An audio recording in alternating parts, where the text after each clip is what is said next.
A thatch? Is that one of those new cool words like fleek or ratchet? I shook my head and laughed. Thatch is his name. Thatcher Kelly, I explained before muttering under my breath.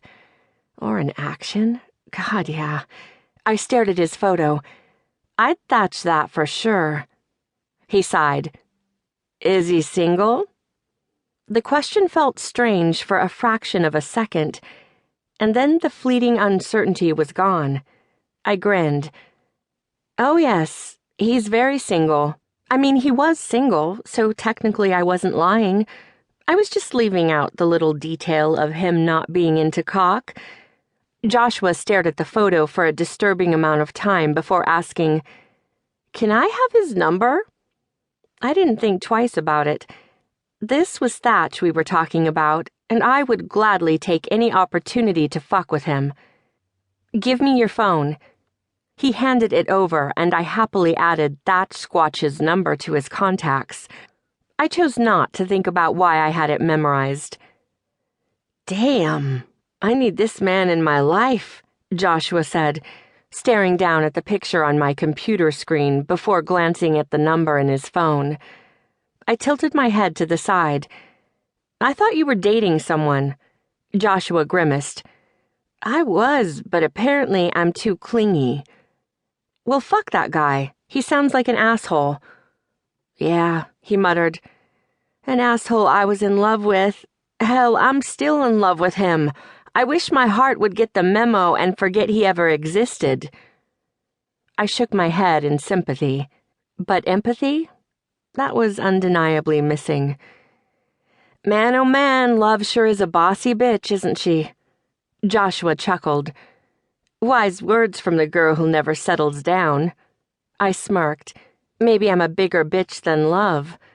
He glanced down at his phone again, and then his eyes lit up. Fuck it. I'm about to YOLO and call this sexy motherfucker. Before I had the chance to stop him, which probably wouldn't have mattered because, yeah, I wasn't going to miss this, he was tapping Thatch's number on the screen and putting his phone on speaker. 3 rings later, and the deep voice my pussy would gladly flock toward filled the room. Thatch. Is this Thatcher Kelly?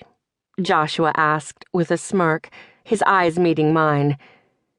I probably should have felt bad about throwing Josh to the proverbial wolves, but man, it was hard not to get a sick amount of enjoyment out of what was about to go down.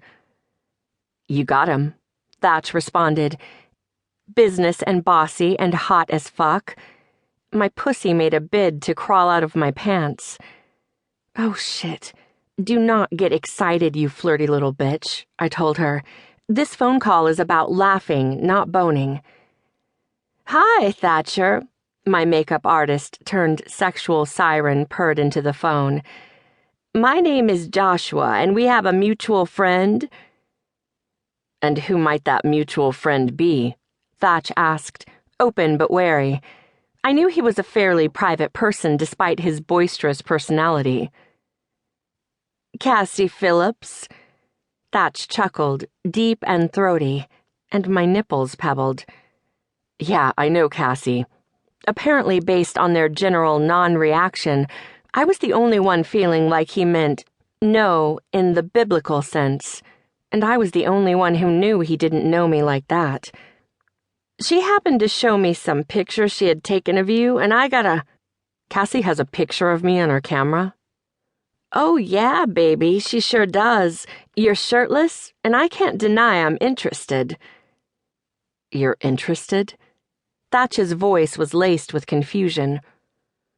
Yes, I'm very interested. And Cass happened to mention you were single, and well, I'm single. I think we'd hit it off, so I was wondering if you'd like to grab a drink sometime. And Cassie told you this was something I'd be interested in? Joshua's gaze shot to mine, but he kept his composure on the phone. Not in so many words, but yeah. A soft chuckle filled the receiver. Well, Joshua, it's a pleasure to talk with you, truly, but I've got a bit of a problem with this scenario. Oh? His voice was dejected. And what would that be?